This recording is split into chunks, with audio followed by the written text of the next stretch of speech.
За, Монгол Улсын үндсэн хуулийн 16 дугаар зүйлд заасан эрхүүдийн баталгаажсан эрхүүдийн нэг нь иргэний мэдэх эрх. Иргэний мэдэх эрхийн хүрээнд төрийн байгууллагаас иргэн хүн мэдээлэл авах эрхтэй л гэсэн байдаг. Үндсэн хуулийн дээр. Эдгээр нь зөвхөн үндэсний аюулгүй байдал болоод батлан хамгаалахтай холбоотой асуудлаар мэдээж хязгаарлаж болно гэж байдаг. Гэтэл 2016 онд өөрчлөлт орсон байна уу? Төрийн болоод төрийн нууцын тухай хуулийг нэлээд өргөжүүлээд төрийн болон албаны нууцын тухай хууль гээд өргөжчихсөн. Энэ хүрээнд одоо тэгээ байгууллагууд асар олон гэрээ хэлцээр ашиг сонирхлын зөрчилтэй байж болох олон зүйлүүдийг төрийн нууцд авдаг болчихсон. Иргэний мэдэх эрх. Энэ зөвхөн мэдэх эрх төдийгүй одоо бидний ярьж байгаа өгдөөгөн хүртэл яригдчихлээс нь авилгалын тийм үржил шимтэй тийм хөрс зүйр бий болчихсон. Төр хичнээн том байдаг үлээ салбарт төрийн өмчт компани тэгэнгүүтээ энийгээ бүгдийг нь төрийн болоод төрийн албаны тухайн нууцаар бүгдийг нь нууцд авчихдаг. Тэгэхээр энэ өөрөө ингээд талдаа ингээд асуудал дагуулсан олон тэр хавилга болоод олон хүний эрхийг хязгаарласан олон зүйлийн үржил шимтэй нэм суур хөрсөл болчихж байна л да. Тэгэхээр энэ асуудал бас энэ дагалт хуулиуд дээр харагдаж байсан. Тэгэхээр одоо энэ хуулийн хүрээнд мэдээж судалгаа хийсэн байх. Яг өнөөдөр Монгол улсад нууцд авчихсан, төрийн нууцд авчихсан. Мэдээж дотор нарийн ширийн биш юм ахад тоо баримтууд нь бол хэлж болдог зүйл байдаг баг. Кичнээн баримт өчг байдгийг. Албаны нууцд авчихсан, аль байгууллага албаны нууцд авчихсан кичнээн ямар баримт одоо материалууд байдгийг. Эдгээр нь санхүү эдийн засгийн харилцаатай холбоотой ер нь ямар мөнгөн дүүн энэний цаана яригддгийг. Энэ төрийн болоод албаны нууцд авчихсан. Одоо өнгөрсөн жилүүдэд баахан л юм ярьцгаасан баг тэгээ бүгд нууцд орсон болол дууссан.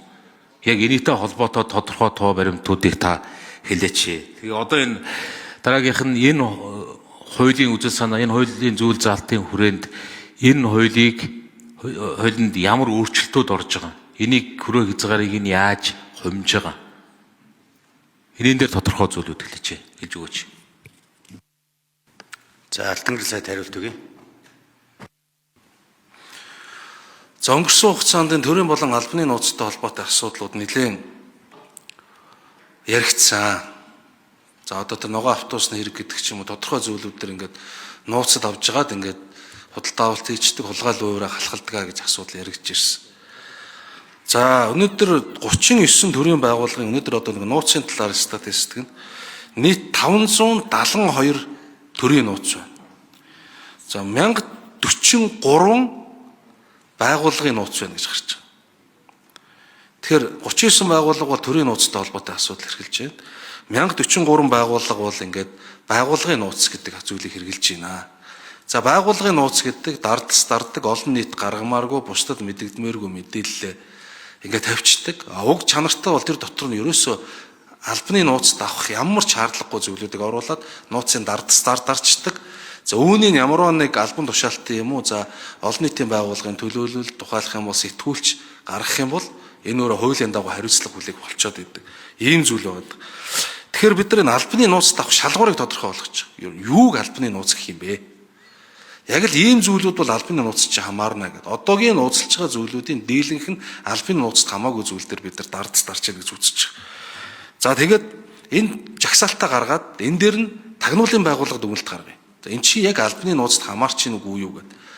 Тэгээд бүтэн жилийн үйл ажиллагаанд нь өнгөрсөн хугацаанд албаны нууцтай авж исэн тэр зүйлүүд нь яг албаны нууцтай хамаарч исэн юм уу? Хуулийн шаардлагыг хангаж исэн юм уу? Гэдэг талаас нь үнэлт дүгнэлт өгөөд хийгээд хяналт шинжилгээ хийдэг бай.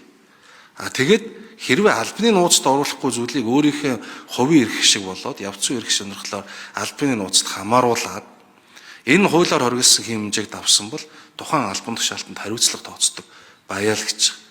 Урд нь хит хөр ерөнхий байсан асуудлыг л бид нар энэ шалгуурыг тодорхойлж байгаа.